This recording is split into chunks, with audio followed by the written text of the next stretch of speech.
Representative Houlahan. Thank you. Thank you, Senator, and thank you, Representative Crow, for bringing us all together today to show the American people that we stand shoulder to shoulder and in a large group and in a united way to protect our First Amendment rights. The Constitution is not a buffet. You don't get to pick and choose what you like and ignore the rest. The Constitution is absolute. It is binding, and it is our sworn duty to protect and defend it, all of it. We didn't use the tragic murders of Melissa and Mark Hortman to rip apart the Second Amendment in June. And we cannot and we should not use the murder of Charlie Kirk to rip apart the First Amendment in September. We must restrain ourselves collectively, all of us, from twisting tragedy into an excuse to punish our political enemies, to muzzle the press, to silence dissent, or to pressure schools and businesses and the military into purging voices that we might not like. That's not justice, and that's certainly not freedom. To be honest, that's tyranny. So I want to take a moment to speak to my colleagues in Congress.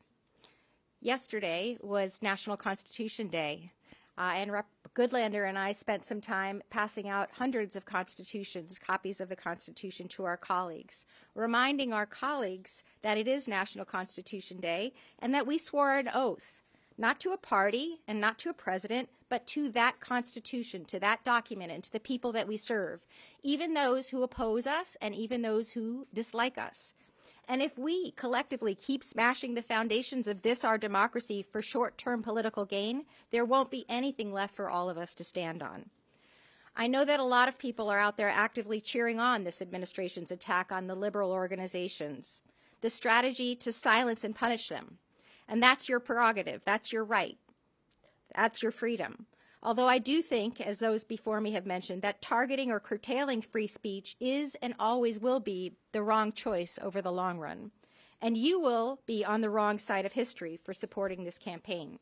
So to my colleagues, I implore you to stop now with the silencing, to stop now with the dividing, to please stop with the destruction, because the cost is far too high for all of us.